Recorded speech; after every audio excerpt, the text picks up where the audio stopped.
My name is Lucy, also known as Luce. I'm a commentator. I work primarily, or exclusively, I suppose, in CSGO. Kind of one of the main people that works on the ESL Impact circuit, which is Counter-Strike's women's circuit. So yeah, it's about sort of getting women into Counter-Strike, promoting the scene, and getting more people involved. It's a bit of a weird one because I never intended to really. I was just someone that liked to play video games, but I always used to watch esports religiously, particularly Counter-Strike. I started streaming during the pandemic and got really into that. I started to get to know people, and I got connected with Frankie Ward, who you may know is a very well-known host, interviewer, and a few other bits and pieces throughout the esports industry. And she is big in Counter-Strike. There was a announcement for ESL's Impact League and kind of what they want to do there, and they were looking at sort of commentators. And because I knew Frankie, I was like, should I do this? And she's like, yeah, give it a go. And so I was like, all right, I'm going to try casting. So I cast just this random online game for like one of the qualifiers, and I was like, you know what, this feels pretty cool. I'm enjoying doing this. So I started doing all the online ones, the qualifiers, and then ESL was like, do you want to try actually doing it for our women's league when it starts? And then it kind of just steamrolled from there and culminated last year, at the end of last year, with me quitting my job and doing it full time. I think initially it was like just something I was doing on the side because I really enjoyed it, and it was like a good secondary source of income as well. But I think when we had our first event, and it was kind of in person, and I got to really see how it all works behind the scenes and all the rest, that I was like, this is so much fun. It's something I really enjoy doing. I'm really passionate about. And I just needed it to get to a point where I could make that decision to sort of jump over. And then I think also like a big part of it was like being able to be so centrally involved with this particular circuit, because it's something I was quite passionate about, and still I'm obviously quite passionate about, because it's CSGO is a game that means a lot to me, and getting more women involved is obviously an amazing thing, and I really want to keep working at that. And so being able to combine both those sort of passions has been really good. I think for me, I've had a bit of a unique trajectory because I've not come through, I guess, the more conventional channels. Like I came through in specifically a circuit for women where they wanted to have women commentating it. So it never really felt like there was barriers for entry in that way. And it almost felt like the right place at the right time for me in that respect. I imagine, the biggest kind of hurdles on the horizon, how do you get kind of into the next step and like break into the top and the kind of tier 1 circuit, because that's quite tricky.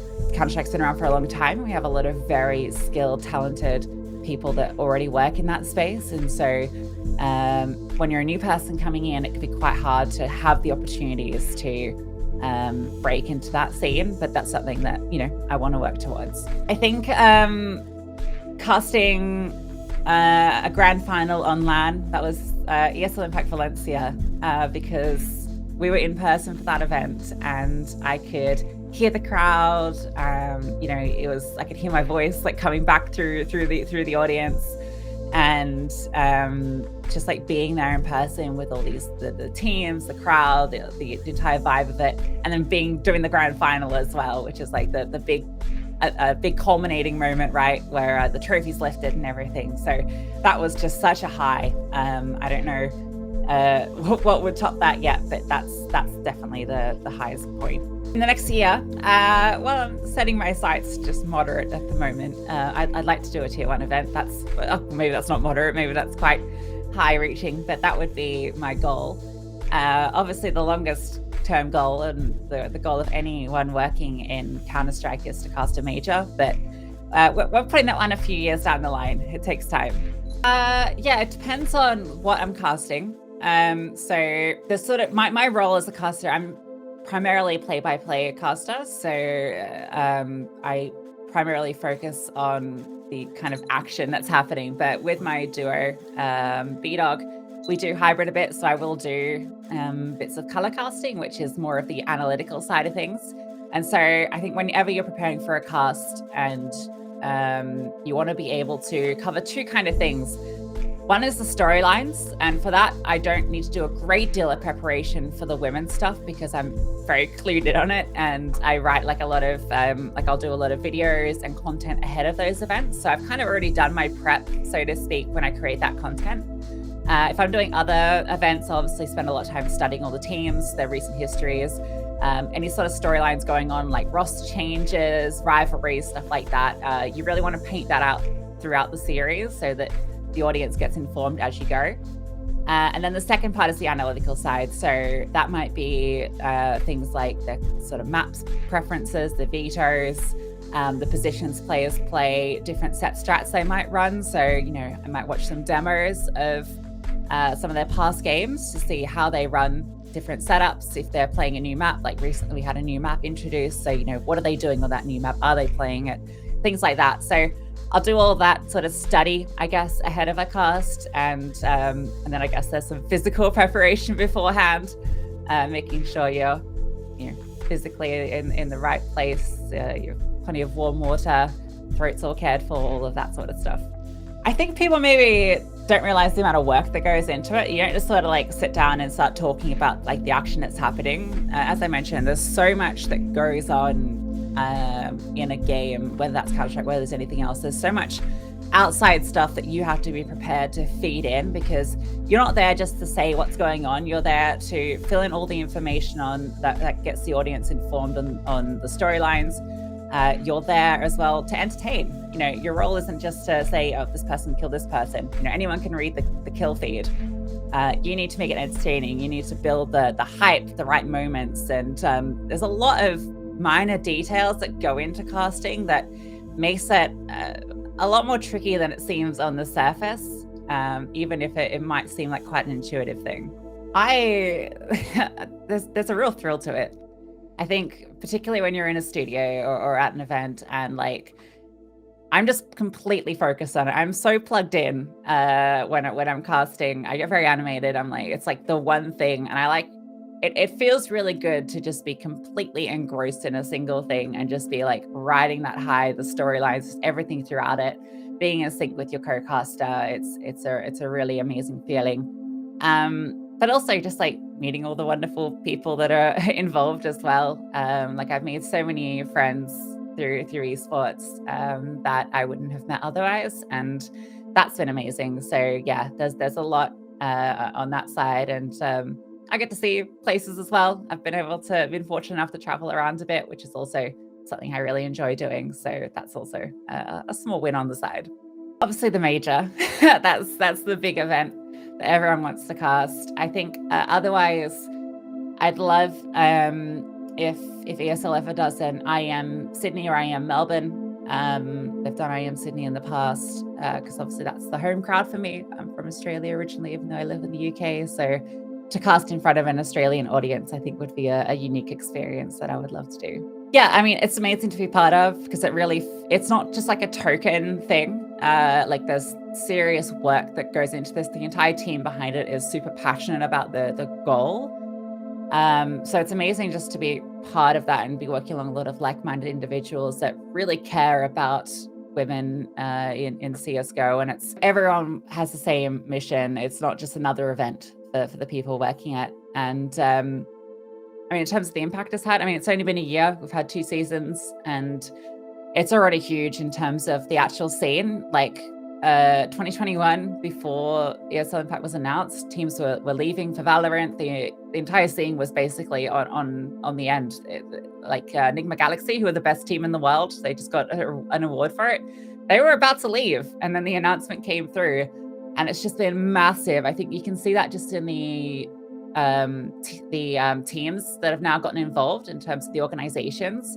We had basically no big names. The closest thing to a big name that was in the scene was maybe Godsent or Copenhagen Flames, but there was no tier 1 orgs that were involved. And now we've got Na'Vi, we've got Big, we've got Astralis, NIP. Some of the biggest names in Counter-Strike now have women's teams, and it's just incredible to see that growth. And it's very clear that it's having that impact already in terms of the players that are coming here. We've got players coming back from Valorant as well.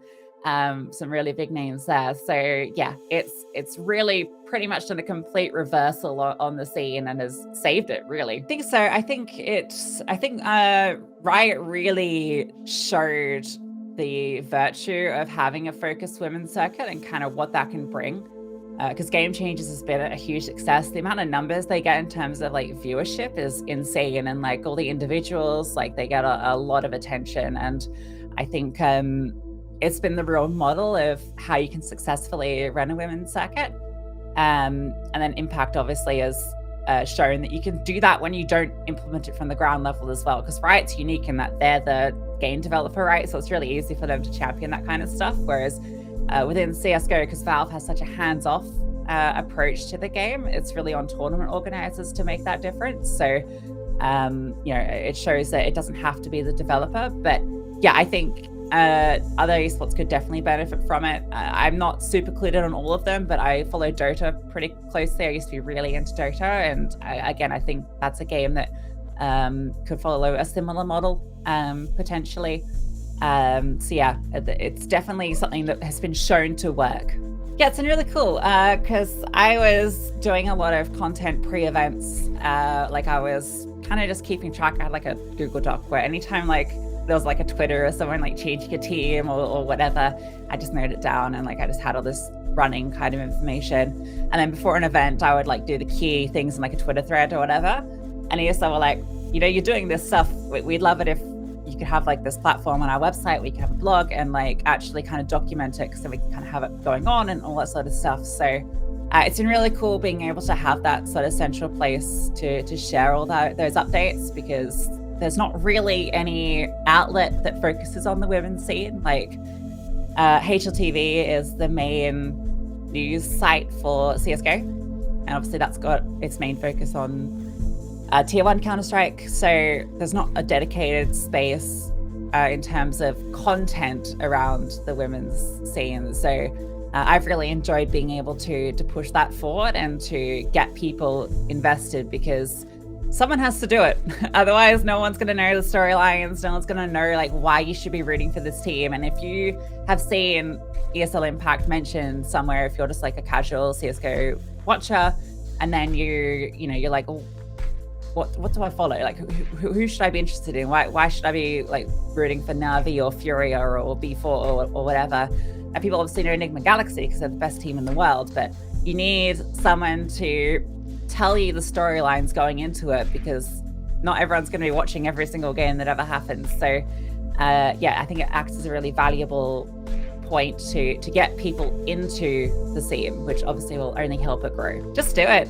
Like, honestly, it's one of those things where the only way to get into it is to do it. And I recommend, I think with Counter-Strike, it's so easy to get into it because there's so much Counter-Strike all the time. Like, you could just go into ESEA and just like cast a random game. Like, if you want to get into women's Counter-Strike, find the open qualifiers, cast them on your Twitch channel. That's what I did. Find a team that's some sort of not like maybe the top tier teams, but a team that doesn't get constant coverage, and be like, hey, I want to cover all your games, and then start casting them. And yeah, just do it and listen back to what you've done. I think that's really hard. I hate listening back to VODs of my recordings, but you have to do it because you have to improve. And yeah, if you just put in the work, grind and improve, the opportunities are there. Counter-Strike is very lucky, as I mentioned. There's so much Counter-Strike going on all the time. There's a lot of opportunities to make your way in if you want to do it.